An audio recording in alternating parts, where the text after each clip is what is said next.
Welcome to EpiSTEM podcast. This EpiSTEM podcast is brought to you from the National Centre of STEM Education at the School of Education in the University of Limerick. I'm your host, Geraldine Simmie, and I'm the Professor of STEM Education here at the Centre and the Director of EpiSTEM. And my co-host, Michelle Starr, and I am the Research Liaison Officer in EpiSTEM.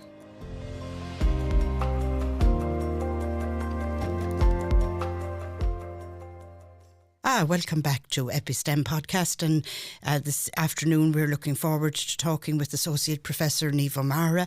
Niamh is actually a Senior Lecturer in Mathematics Education, the School of Education, and she's also the Co-Director with me in EpiSTEM, our National Centre for STEM Education. You're most welcome, Niamh. Welcome, Niamh. Thanks, Geraldine. Thanks, Michelle. Yeah, lovely. So maybe we'd kick off with this interest you have. I know you're a very well-established researcher in maths education. You have a real interest in making a difference to maths education through policy reports and research papers and all that. Where did that interest in mathematics arise from?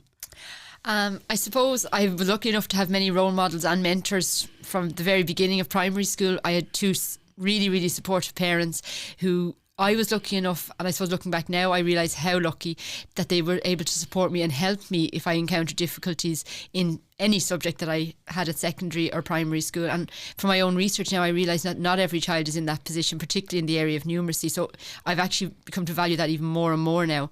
And then moving into secondary school, I had a really inspirational teacher, Mr. Carney in Loreto College Swords, and he definitely inspired me to pursue an undergraduate maths degree, and I still would say I model a lot of my teaching off what I saw in my 5th and 6th year. So again, I just think that highlights the influence that teachers can have. And then I suppose when I got to UL and was doing my undergraduate, it was Professor John O'Donoghue, who I consider to be a mentor, a colleague and a friend, all rolled into one at this point. Yeah. And I clearly remember one day when on school placement, and I was in a tough enough school, as they'd say, and a robust enough group of second years. There was this one girl, and she really did test my classroom management skills and school placement. But I finally felt I'd got her to buy into maths, and I was delighted with myself. And I was teaching ratio, and I remember she put up her hand and she said, "Miss, I'm leaving school next year. I'm going into hairdressing. I'll never use this again." And I remember looking back, it was one of the easiest topics to link to hairdressing, the idea of ratio, but I was frozen to the spot, could not answer the question. And I remember coming back to John and saying, I just don't know enough about mathematics to go teaching. And in fairness, John came back and said he gave me work in the Maths Learning Centre here in UL, and he also offered me the opportunity to do a PhD. And then the rest, as to say, is history. And I'm here now in EpiSTEM, a centre that John founded. So, yeah, it's kind of... And then when you were doing the PhD on that topic, Niamh, what was it? What was the central topic then that really took your interest? And has that remained with you? 100%. So my research interests lie firmly in the areas of maths teacher education, but sparked from that one event on school placement, my PhD looked at the design of a model of teacher knowledge and what types of knowledge teachers needed. And all my subsequent research, or the majority of my subsequent research, has continued to investigate the knowledge and understanding needed for maths teaching. And again, knowledge of applications was really central to that model. Yes.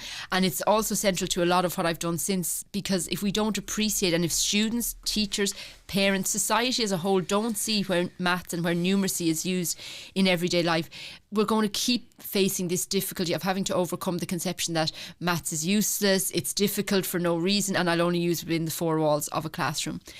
So definitely I have continued researching that, and actually only recently with a colleague, Dr. Olivia Fitzmaurice, who I know was on this podcast before, I've further developed that model that I developed as part of my PhD and married it with a model of understanding developed by Zalman Newsiskin to develop a pentagonal model detailing the dimensions of both knowledge and understanding needed for mathematics teaching.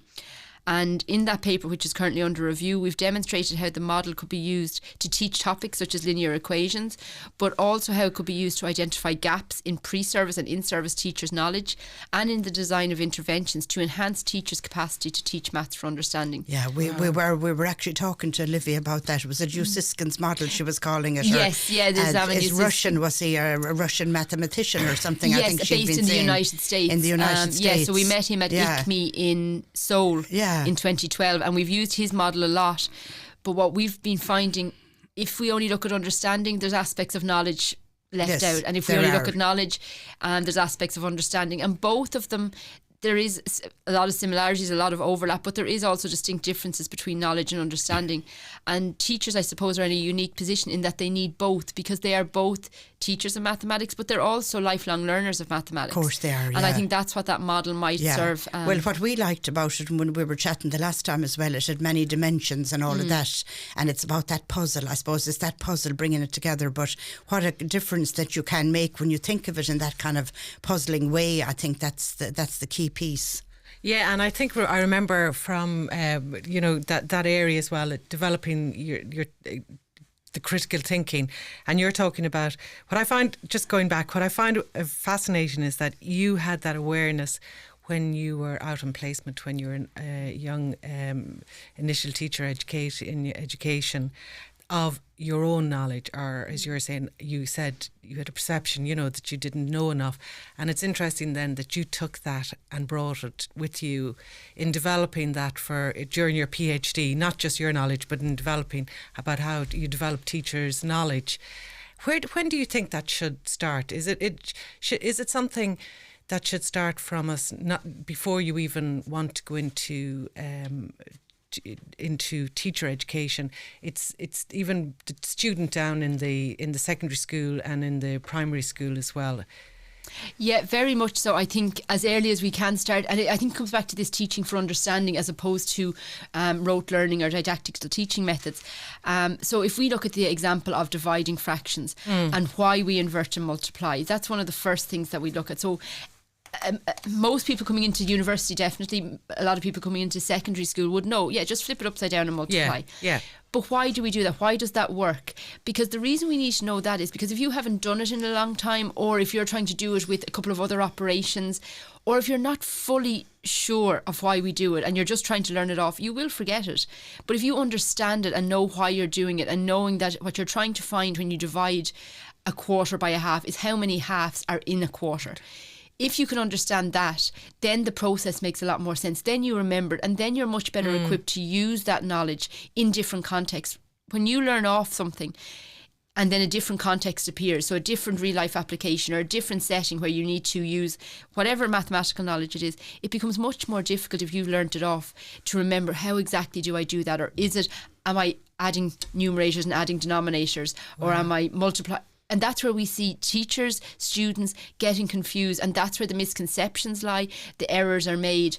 And that then and I'm only giving an example of fractions because that's some of the stuff we've published on, but it happens across so many concepts in mathematics, whether it be linear equations and what we do to one side we must do to the other. If that's not fully understood, they won't understand the why when we're trying to take away from both sides, do we do that? Whereas if we have 2x on one side, why is it then that we need to divide by 2? Them ideas are lost on them if they're trying. Maths becomes a bag of tricks. It does. It becomes a bag of tricks and a bit of technique, and then you've got to learn an awful lot of technique if you don't understand. If you've no bird's eye view of something, you've a million little bits to mess about with. Whereas when you get the bird's eye view, you've got the 5 big ideas, and now all of a sudden it all makes sense. And that I get that. And the other one I thought when you talked about John's influence as well was that, and of course he was masterful in the way he got that into policy and everything in Ireland, that real world applications, because even when I was teaching back in the 1990s teaching maths, there wasn't too many real world applications that we would deal with in class, so it was kept at a very abstract and decontextualised kind of way, but being able to do real world applications makes a lot of sense as well. And I do think it's really important what you talk about, say back in the 90s, they might even have tried to bring in applications, but when the applications are contrived, it nearly does more damage. So you'd often see in textbooks, I remember looking at this before, about 2 trains driving towards each other, and at what point would they meet? But again, like, in what real world scenario are we going to face? Please God, never face 2 trains going head first for each other. So actually, that leads me on to the initiative Career Mathways, which we've done a bit of research into. So what we did there was we recruited STEM ambassadors. And when we say STEM ambassadors, we looked at our own contacts. We kind of were ambitious. So we actually got Dean Strang from Netflix's Making a Murder. He was based here in UL for a couple of weeks. So he was someone we recruited. Jackie Hurley from RTE Sport was another.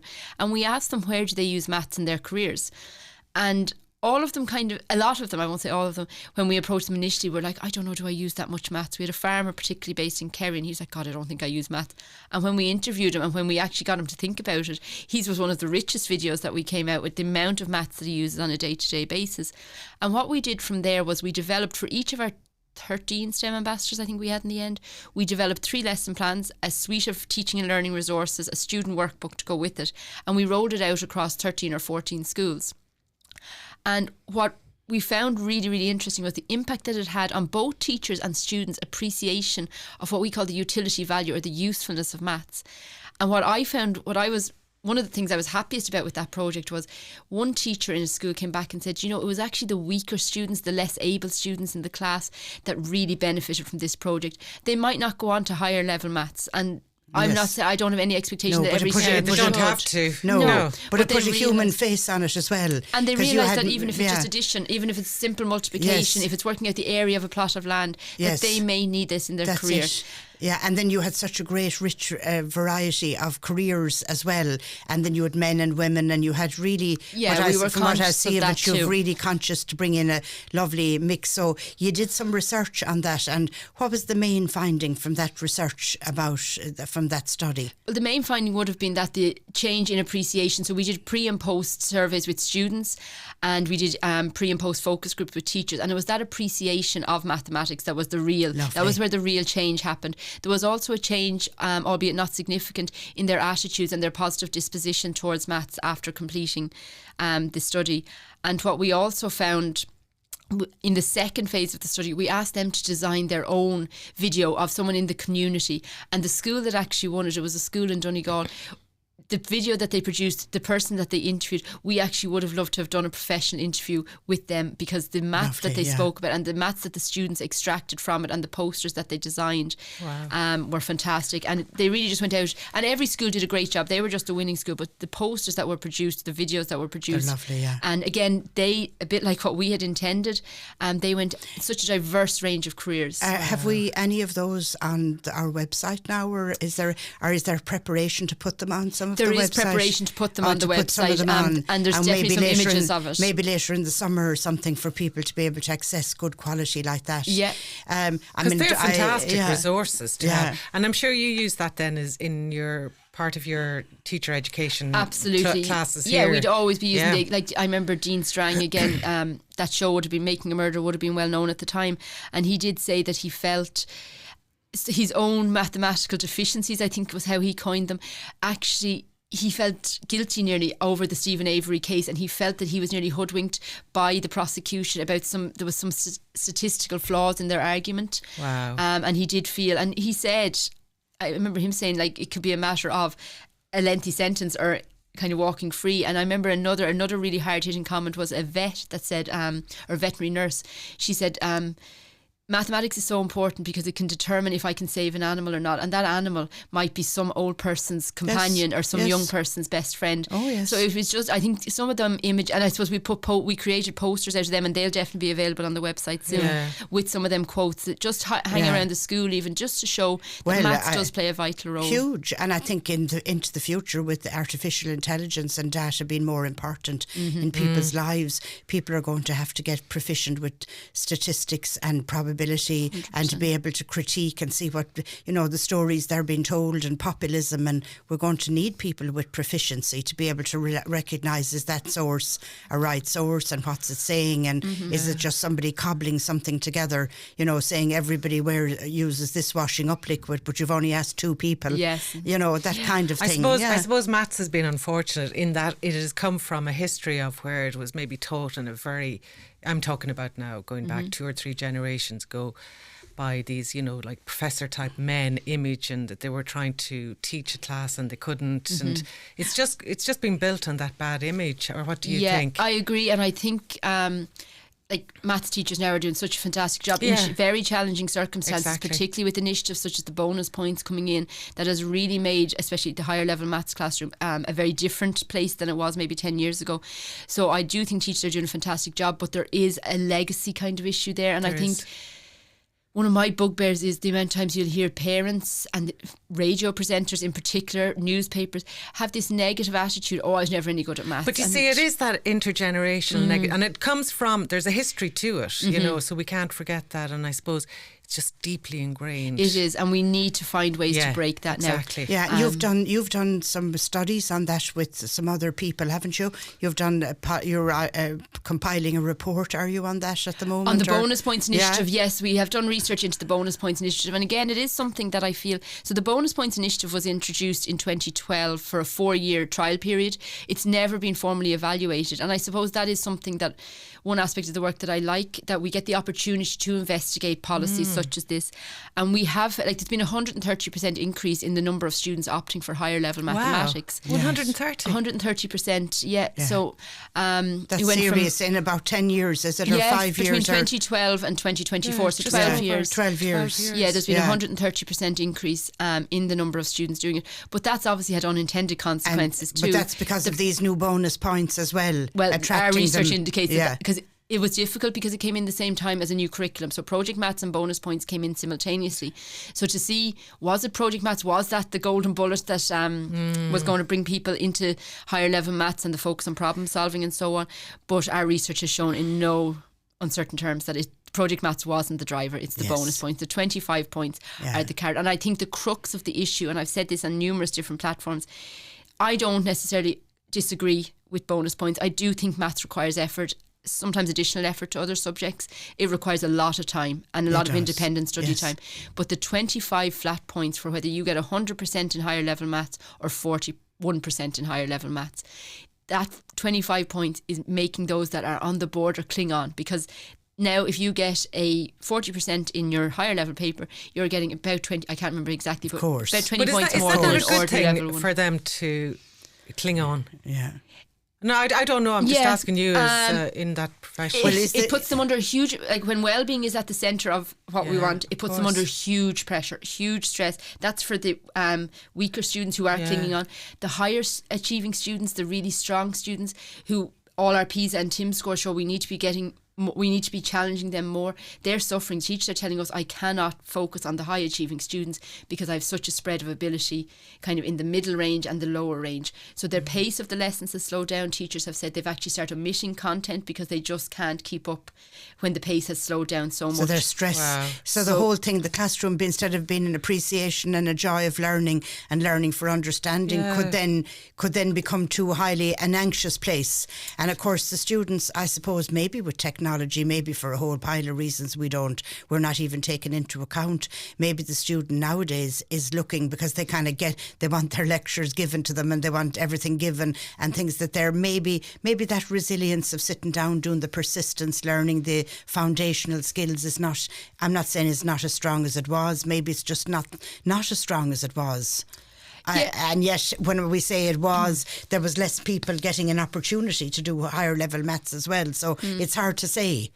Yeah, and I think the other thing we need to, and again this is all in the report, so that's a shameless plug, but good.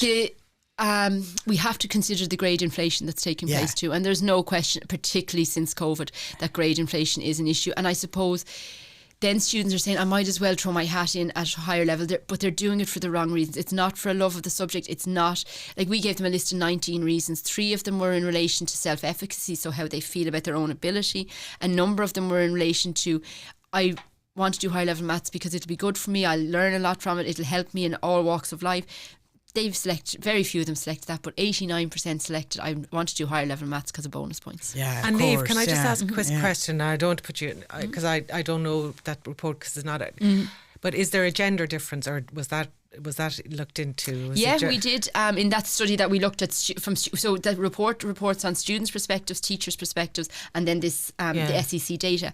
So in the student data, what we found was the girls slightly, not significantly, outperformed boys at junior cycle, but yet the boys were more likely to say, I'm doing higher level maths because I'm good at it, because I will get good grades at it, compared to the girls who were more likely to... Self-belief, Exactly. So the girls' self-belief was a lot lower, and that was not driving them to do higher level maths.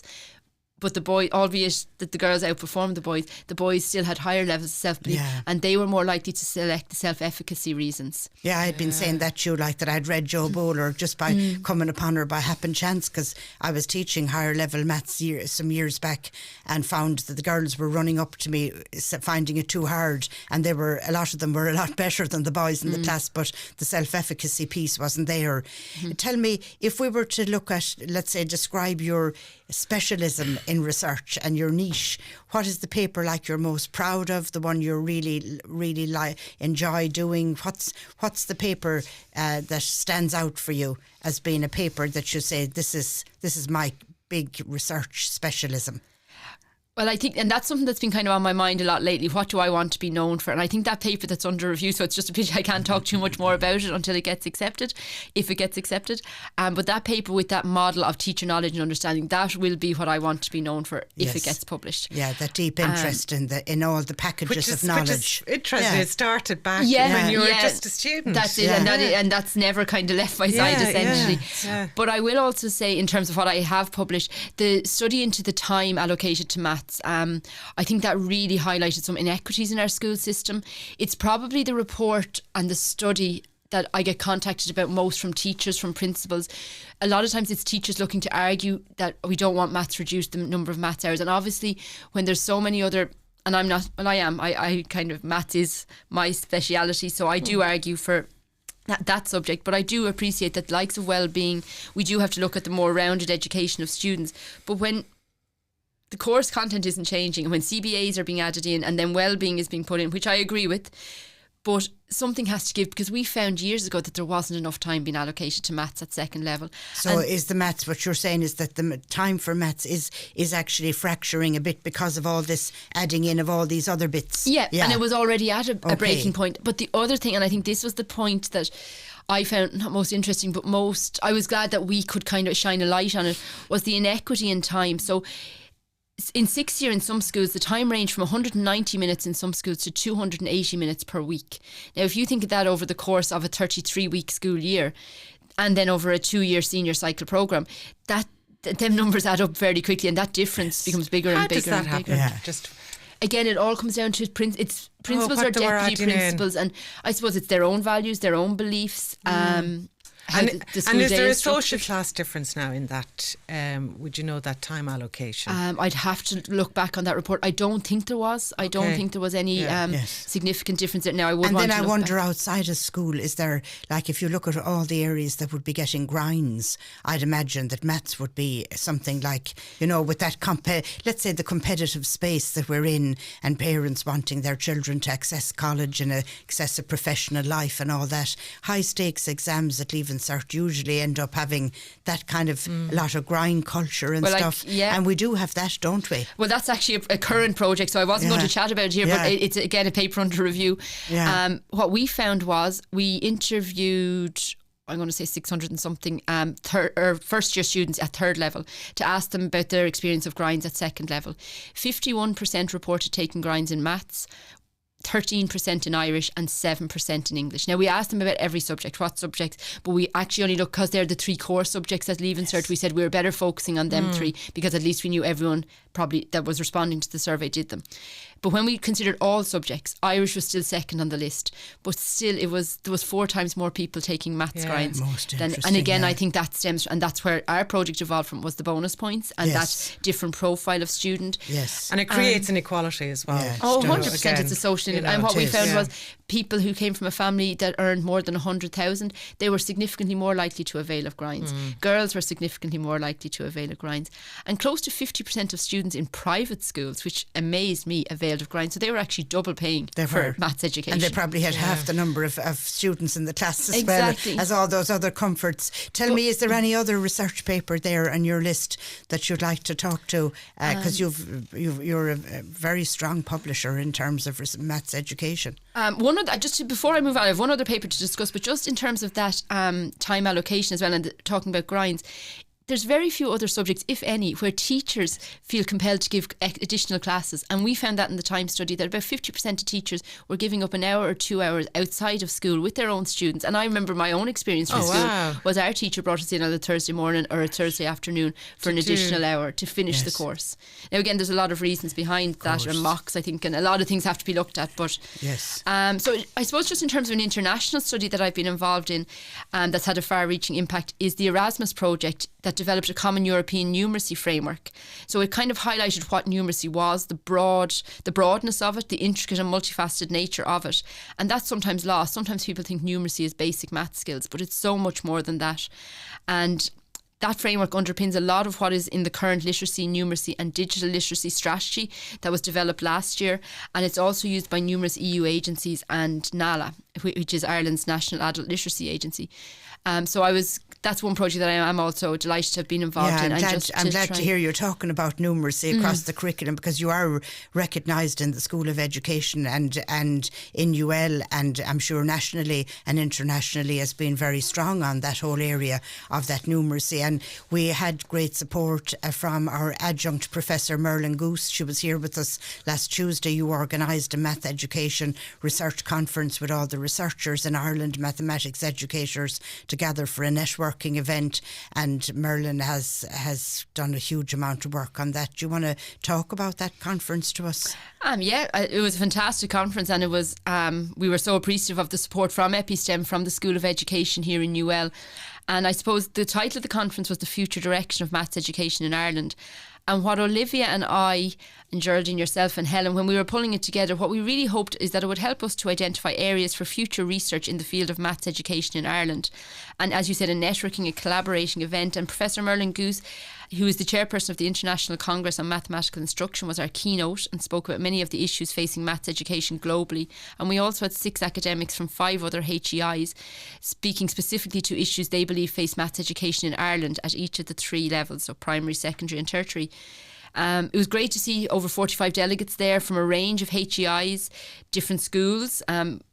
It was absolutely fantastic to see teachers have such a vested interest in research and what's going on in the research landscape. And also government agencies were really well represented. The likes we had of the DS and the DES and the NCCA. And all so of them it really was a collaborative event. And the ERC, exactly. Yeah, it was. And we also had people from the research office here in UL, Puneet and Ivana, were so kind to give their time to discuss how we could fund future projects. And as I always say, these events are always, and I've said this numerous times, only as good as kind of what comes from them. So we're in the middle of producing a booklet with all the resources from the day, all the slideshows, but also kind of compiling all the discussions and the notes that were taken during the discussions at the round table to see where we can go in the future with maths education. The contact we have with Professor Merlin Goose is so valuable with her position, because she was able to show all the strands that are happening internationally, and you can tie into them nice and handily, but that numeracy across the curriculum is very strong in the work that you do. Yeah, numeracy has become more and more a focus of my research. Again, Michelle, you've pointed out, but I'll always come back to teacher knowledge. But also teacher knowledge of how do we teach numeracy across the curriculum. But not only teachers, I think parents and, as I said, society. And that's why I was delighted as well to be invited recently to be, 2 years ago, to be a member of the steering committee for the literacy, numeracy and digital literacy strategy. And also now I've been invited to be on the implementation steering group for this strategy. So the way it's working is that after 5 years, they'll look and see what they've achieved from the strategy. And I suppose my role, what I envisage my role, they might have a different vision from me, but my vision is on that implementation steering group that I really try to force numeracy to the forefront, because numeracy has been the poor relation to literacy a lot of times. And I do think that attitude of it's okay to say you're no good at maths or no good with numbers. You do not hear people in the mainstream media, in papers, coming out and saying, I can't read and I can't write. There's a taboo with that. And I think that same taboo should be around you can't work with numbers, because it has the same implications. It has, and actually research has shown that poor numeracy skills have a more significant effect on people's well-being, their outcomes, their health than poor literacy skills. And particularly in the world we're in today, where the data drenched is right. But you do great work. I mean, besides your research as well, Niamh, you do work. You're often on, I said, podcasts with News Talk, and you talk. I mean, you've worked with some of your research. You've actually published it as well through RT Brainstorm, and you've written some nice opinion pieces with the Irish Times. So you have that dedication, as well as being a really great researcher, but you have that dedication as well to get that, do something in that public policy space, which I think is lovely. Yeah, it is very important. And that implementation steering strategy group that you're with, is there something gone into the school system that you're trying out, or is it you're not looking yet? At it? So the strategy is in place now for the next 10 years. So that was only launched last year, maybe around this time last year actually. So on the 30th of April, there's a forum in Dublin Castle, and that's kind of looking at how do we get messages out there about what we want this to achieve, what we want to get from this strategy over the next 10 years. And there's some workshops on that day. And I think that will be the first real action point to come from it. So you're getting feedback from outside? Yeah, well, I know I'll be giving a keynote on the day, and there's someone else from DCU on numeracy as well, and literacy. So I think it's really raising public awareness of what do we mean by literacy, what do we mean by numeracy, what do we mean by digital literacy, which is often lost kind of in these bigger strategies, the actual meaning and how can we improve these. And I think that's really important. Again, I keep going back to parents, because they're the first teachers that a child will have access to, and society as a whole. I think it's really, even really getting important. on in the world, I won't even start, because I'll never stop, but even financial literacy and all of the importance of all that. Even reading as medication, a life like skill. that. Yes. So that's where the health comes into it. The health, the well-being, the just succeeding in basic life skills, the importance of it. Because we did a report once, and there was one gentleman, and it was with older adults. We went to a men's shed, was one of the sources of data that we had. And he said at one time that he didn't feel comfortable going out with friends because of his own limited numeracy knowledge, because they'd be talking about stats from football matches, different things like that, and he said he'd actually get nervous talking with friends, and he said it actually affected his social life. So there's so many stories in that report that we did with Nala about parents not being able to, and I referenced that at the start, parents who just say the reason I came back to learning was because I couldn't help my own kids or my grandkids with maths. Another parent said that they sent their child in to do the shopping for them because they didn't know if they got the right change or not. So the stories that we heard, that really has motivated me to really put some effort into seeing how we can improve the numeracy capabilities of our students and of our society as a whole. And society, and then making that difference in society. Yeah. And then remembering as well that historical, because they, something happened that and that was there. Yeah, and that's in the report as well, actually, that we looked at. We're still having that repercussion. A knock-on effect. Rippling up towards us. Okay, so are we happy days? Are we finished talking? Do you want to Can I say something? Yeah. We had a wonderful morning this morning. We did. Didn't we, Geraldine? Yes, we did. We had all the students from the 6 schools who were taking part in the Design a Sustainable Eco-Village in Ireland for 2050 project.